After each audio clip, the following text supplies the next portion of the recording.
예, 반갑습니다. 오늘이 모처럼 이 장거리 드라이브를 나가고 있습니다. 잠시 후 시속 참 30km 오래간만에 이렇게 장거리 드라이브를 가네요. 오늘 할 얘기는 이 올바른 성교육에 대해서 이야기하겠습니다. 올바른 성교육, 이게 무슨 얘기냐? 지금까지 올바른 성교육이 없었는가? 진이가 아닙니다. 9시를 알려드립니다. 우리나라는 많은 성교육이 존재합니다. 그러나 제가 이 나이가 되도록 이렇게 볼 것 같으면은 과연 올바른 성교육이라는 게 뭘까? 이런 문제를 나는 고민해 보지 않을 수가 없습니다. 이 올바른 교육, 전방에 과속 이게 방지턱이 무엇이 있습니다. 올바를까 하는 그런 개념입니다. 나는 이 문제를 생각해 볼 때 우리가 직접적이고 필요한, 정말로 우리가 기본적으로 알아야 될 이런 사항들이 빠져 있는 게 아닌가, 네, 이렇게 봅니다. 즉, 정말로 필요한 핵심 사안들이 빠져 있다는 것입니다. 우린 이런 문제에 대해서 좀 생각을 해봐야만 되지 않나 하는 겁니다. 나는 지금까지 우리가 이렇게 성교육을 이렇게 지금까지 해오고 있습니다만, 또 나도 많은 이렇게 교육도 받고 또 얘기도 듣고 이렇게 했습니다만은, 과연 이것이 정말로 직접적인 대안이 될 수 있는가 하는 것에 대해서는 나는 많은 의문이 있습니다. 그것은 아마 모든 짐승 중에서, 아마 살아있는 모든 동물들 중에서 지금 인간은 최정점에 있습니다. 인간은 최정점에 있지만은 인간이 출산율은 극악의 난이도를 보이고 있습니다. 즉, 인간이 출산이라고 하는 것은 그만큼 확률이 낮다고 하는 것입니다.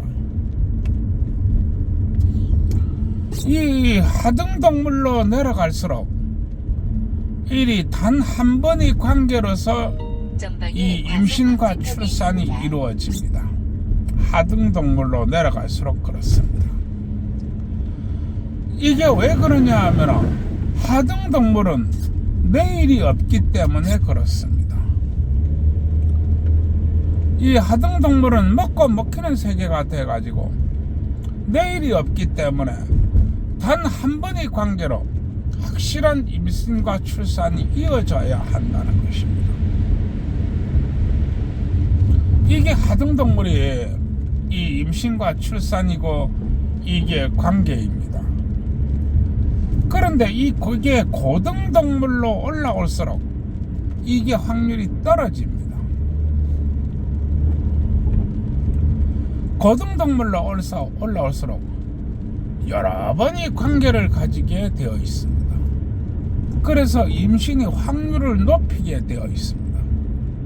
즉, 임신의 확률이라고 하는 것은 고등동물로 올라오면 올라올수록 임신의 확률이 떨어진다는 것을 의미합니다. 그리고 아마 이 인간의 임신율이 가장 낮지 않나, 네, 이렇게 보고 있습니다. 인간의 임신율이 가장 낮다. 그것은 바로 인간의 최정점에 있다는 것입니다.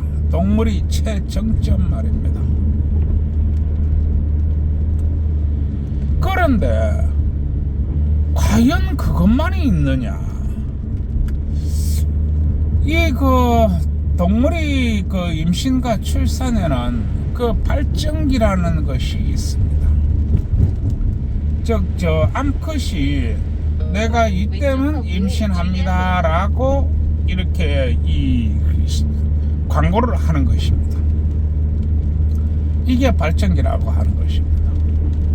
그런데 이 발정기는 하등동물로 내려갈수록 확실하게 보이고 고등동물로 올라올수록 더디게 보입니다.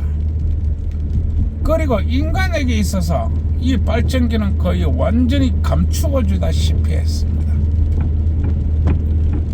인간의 발정기가 외부로 드러나지 않기 때문에 그렇다고 하는 것입니다. 그러면 발정기가 드러나지 않는다고 하는 것은 지속적인 관계를 가져야 된다고 하는 얘기가 됩니다. 이 하등동물로 내려갈수록 이게 어떤 관계가 있느냐면 하등동물로 내려갈수록 이 발정기에 들어오지 않은 암컷은 수컷이 쳐다보지도 않습니다. 주의하세요. 왜냐하면 이성적인 매력이 없다 이겁니다. 그런데 이 최정점에 있는 인간은 아예 발정기가 드러나지는 않습니다. 그것은 인간이 지속적인 관계를 요구한다는 것을 의미합니다. 그리고 이 지속적인 관계는 거의 규칙적이고 일정한 관계를 유지를 해줘야만이 이것이 임신을 한다는 그런 관계로 놓이게 됩니다.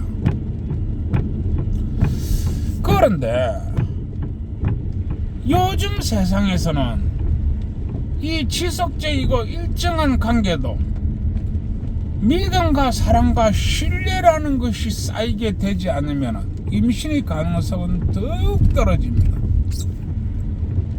그리고 이 믿음과 이 신뢰와 애정 이런 것들을 터탈 묶어가지고 결혼 제도가 만들어졌습니다. 결혼 제도 말입니다. 그리고 이제 결혼식도 하고 혼인신고서도 작성하고 이렇게 많은 것이 있습니다. 이것은 뭐냐 하면은 나는 이 남자하고만 해, 나는 이 여자하고만 관계를 가져, 이렇게 서약을 하는 것과 똑같습니다. 그리고 우리 대한민국 대법원은 한결같이 이야기하고 있습니다. 부부간이 이 성관계는 결혼제도의 본질 중에 본질이다, 변함없이 이야기하고 있습니다. 그런데 옛날에는 참 우리 시대만 해도 이 부모님들이 다 5, 6, 7, 8, 9 이렇게 다 나왔습니다. 그것은 보면은 연년생이 대단히 많습니다. 보면 한 2년 주기로 항상 우리 어머님들이 임신을 하고 그렇게 했습니다. 그것도 아주 젊은 나이에 그렇게 했습니다. 그때는 결혼이 되게 보면 16부터 시작을 했습니다. 그런데 불과 한 세대 만에 결혼 주기는 32세, 34세 이렇게 배가 넘어버렸습니다. 결혼 시기가 늦다고 하는 것은 그만큼 임신 가능성을 또 떨어뜨립니다. 왼쪽 커브에 주의하세요. 그러나 더욱 떨어뜨리게 만드는 것은 바로 다양한 피임 기구입니다. 이 다양한 피임 기구가 임신 가능성을 더욱 떨어뜨리는 것입니다. 그리고 제도입니다. 이 제도가 흉악하기 이를 데 없습니다. 신혼 첫날밤에 부부관계하면 징역 3년입니다. 그게 우리나라입니다. 신혼 4일차에 신랑이 신부를 안아보면 강간미수입니다. 그게 우리나라입니다. 그리고 마누라 허가 없이 갖다 들이대면 부부 강간죄입니다. 그러다 보니까 우리나라는 역사상 유례가 없는 저출산이 와버렸습니다. 그리고 나라는 망함을 넘어서 소멸로 지금 전진해 가고 있습니다. 나는 여기서 이야기합니다. 과연 올바른 성교육은 우리가 받고 있는 것인가? 우리가 정말로 올바른 성교육을 받고 있는 것인가? 왜 40이 넘은 여자가, 심지어는 45이 된 여자가 나 한 번도 남자하고 성관계 안 가져봤어요, 나 모태 솔로예요, 이렇게 얘기하는 것인가? 어떻게 된 것이 나이 45 먹은 여자가 나 한 번도 남자 관계 해본 적이 없습니다 라고 얘기하는 것인가? 왼쪽 커브에 심지어는 나이가 50이 먹은 여자가 나 한 번도 남자 관계 한 번도 없는 수처녀예요, 이렇게 얘기하는 것인가? 이게 과연 우리나라가 정상적인 나라입니까? 그러면은 왼쪽 커브에 젊은 애들이 이 성관계는 어떤가? 젊은 애들은 성욕이 있지만 성에 대한 지식은 없습니다. 과연 젊은 애들이, 이제 막 커오는 젊은 애들이 성욕은 있는데 오른쪽 커브에 성에 대한 지식은 없다. 그러면 이게 어떻게 됩니까? 이게 쓸데없는 임신이 될 수도 있다, 이런 얘기가 됩니다. 그러면은 옛날에 판사들이 어떻게 판결을 했느냐? 만약에 5명이 이렇게 한 여자를 이렇게 박아버렸어요. 그러면은 판사님이 5명의 남자를 불러놓고 너 누가 같이 살래? 하고 묻습니다. 그래가지고 만약에 같이 살지 않는다면은 너희들 다 처벌을 받아야 돼. 엄격하게 처벌할 거야. 누군가는 같이 살아야 돼. 이렇게 해가지고 판사님이 너희들 이제 아버지 재산 얼마야, 누구 뭐 어떻게 돼, 집에 뭐 돈은 많아 적어, 뭐 이렇게 해가지고 제일 돈 많은 동네 유지하고 제일 돈 많은 집 애하고 그 딸애를 결혼을 시켰습니다. 그러면 나머지 4명은 그 한 놈하고 다 친구지요. 친구지만은 그 워낙 이제 젊은 애들이다 보니까 거기에 나이가 이제 한두 살 들어가면은 이제 다들 이해를 합니다. 그러면은 이제 처음에 만약에 같이 이렇게 관계를 가진 그 여자는 이제 동네에서 감싸지 않는 겁니다. 그리고 집안에서도 젊은 애들이 그럴 수도 있지, 뭐 우린 며느리 하나 얻었어, 뭐 이라는 겁니다. 젊은 애들이 그럴 수도 있지. 이래가지고 그 집안에서 품었습니다. 그리고 판사님은 그 판결문에 이렇게 얘기합니다. 네가 만약에 요 여자하고 이혼할 때는 딴 놈들 다 불러가지고 그때 다 처벌할 거야. 네가 잘해야 돼. 네가 책임 안 질 것 같으면 여러분들 나중에 10년이든 20년이든 지나가지고 여러분들 다시 다 불러가지고 한꺼번에 다 처벌할 거야, 이렇게 합니다. 그러면은 이제 꼼짝 마라, 이렇게 되는 겁니다. 옛날에는 법이 이랬습니다. 그러면은 만약에 이제 여자 입장에서 볼 때 이렇게 법이 이렇게 묶어주지 않으면 잘못하면 여자가 왕따가 됩니다.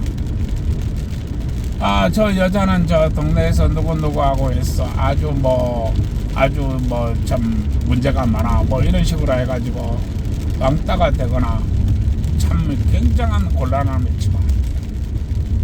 그러나 제도와 규범이 묶어버렸을 때 그 여자는 한 집안에 강제로 시집을 가는 이런 꼴이 되어버립니다. 문제는 그 집안이 가장 실력 있는 집안이라는 겁니다. 왜냐하면 가장 빵빵한 집안에다가 판사가 강제로 묶어버리기 때문에 그런 일이 벌어집니다. 그런데 지금은 어떻습니까? 5명이 다 처벌을 받고 여자도 동네에서 온갖 안 좋은 소문이 나면서 결국은 피해자가 됩니다. 그 여자가 과연 동네에서 살 수 있을까요? 제가 이 얘기를 하다 보니까 얘기가 장황하게 길어지는데 아무래도 요 얘기를 또 2부로 또 이렇게 해가지고 얘기를 해야 되지 않나, 네, 이렇게 생각을 합니다. 우리가 이 성교육도 이렇게 아주 직설적이고 똑바로 돼야 하지만은 우리가 이 법과 규범과 예절 또 이런 틀 속에서 여자를 보호하는 것이 과연 무엇인가, 이러한 문제도 생각을 해봐야 됩니다. 오히려 지금 이 법은 옛날 판사들보다도 참 형편없이 떨어지는 그러한 법 체계가 아닌가, 네, 이렇게 바랍니다. 왜냐하면 이 옛날 판사들은 돈이 안 됩니다. 돈이 안 돼요. 잘못하면 원망만 듣습니다. 왜 그러냐 하면은 이 5명이 동네 놈들하고 이제 한 여자가 그 5명 중에서 제일 잘 사는 놈하고 결혼을 하게 되는 이런 일이 발생하는 것입니다. 그러면은 그 판사가 돈이 되겠습니까? 돈 안 되죠. 더군다나 그 판결할 때 너 말이야, 나중에 10년이고 20년이고 가가지고 만약에 마누라하고 이혼할 경우에 요 5놈 다 불러가지고 내가 좁힐 거야. 그때 한 번에 다 죄를 물을 거야. 이렇게 하는데 판사가 돈이 되겠습니까? 돈 안 되죠. 잘못하면 원망만 듣지요. 그래도 그럴 때는 그렇게 했습니다. 그러면은 집안에 시집간 여자는 부끄럽습니까? 안 부끄럽죠. 왜냐하면 판사가 그렇게 했으니까. 그리고 한 집안에 또 이제 애를 낳아주게 되고 이렇게 되면은 나중에는 큰 소리 빵빵 치죠. 애 하나 둘 낳으면 이제 그때는 집안이 대장되는데요. 그렇지만 지금은 판사가 그래 안 하죠. 5놈 있어? 그럼 너 징역 3년, 징역 5년, 징역 7년. 그럼 어떻게 되나요? 판사님은 그게 어떻게 될란가 모르겠는데 여러 사람 돈 되죠. 여러 사람요. 그게 뭐 전부 이제 징역 3년, 징역 5년, 징역 7년 안 받으려고 전신마시 변호사 다 쓸 것이고 뭐 이래 돈 들어가고 저래 돈 들어가고 다 돈 벌죠. 그래서 아마 옛날 판사보다도 지금 판사의 자질은 훨씬 떨어지는 게 아닌가, 네, 이렇게 보는 겁니다. 왜냐하면 징역 3년, 징역 5년, 징역 7년 이렇게 받았는데 그 여자는 멀쩡할까요? 물론 뭐 참 뭔가 기술이 좋아가지고 전부 다 합의 보고 돈 챙기면은 뭐 좀 되는 수는 있겠지요. 뭐 그러나 그게 한 동네에서 계속 살 수는 없게 될 것입니다.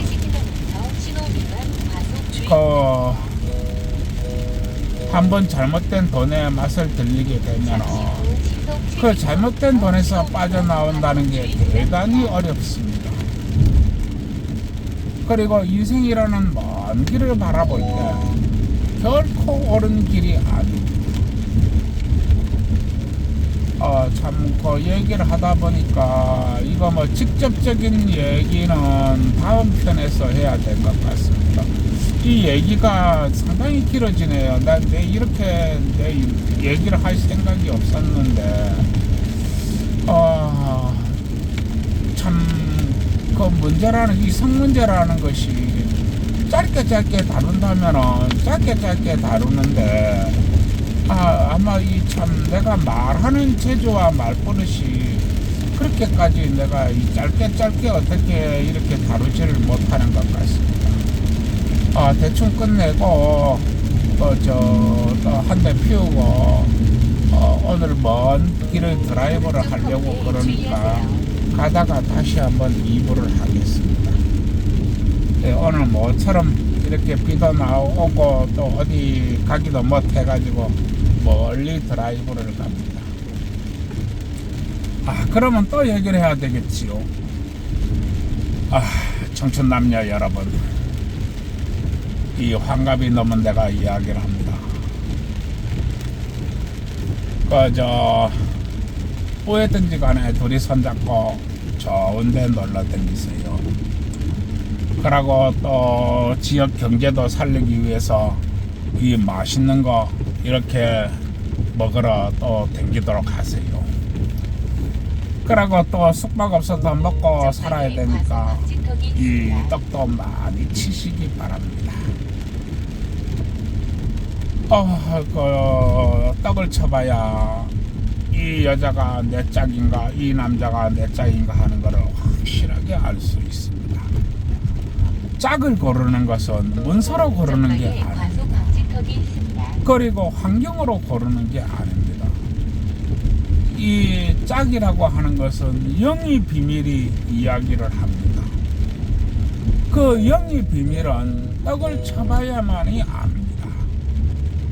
환갑이 넘은 내가 이야기하니까 청춘 남녀가 치는 떡이 나쁜 떡이 아닙니다. 그러고 기혼자 여러분, 참 어렵죠. 참 받기 힘든 세상입니다. 우리나라가 정말 아마 세계 역사상 가장 받기 힘든 나라가 아마 우리나라가 아닐까, 네, 이렇게 생각합니다. 그거 뭐 박는 게 그게 뭐 마누라가 박는 건지 그게 뭐 남편이 박는 건지 내 잘 모르겠는데, 그거 뭐 누가 뭘 박는지 내 잘 모르겠는데, 어떤 건설회사 사장한테 가서 물어보시기 바랍니다. 건설회사 사장이 아마 아침에 노란 파이도 받고 뭐 점심때 빨간 파이도 받고 저녁에 또 뭐 흰 파이도 받고 뭐 콘크리트도 받고 강간도 받고 뭐 별거 뭐 아침부터 저녁까지 박아야 되니까 이 건설회사 사장이 아마 입에 침을 튀가면서 잘 설명을 해줄 것입니다. 그러니까 건설회사 사장한테 가서 물어보도록 하십시오. 저 참 피곤한 나라입니다. 뭐였든 간에 구독, 좋아요 눌러주시고 좋은 밤 되세요. 일단 줄이겠습니다.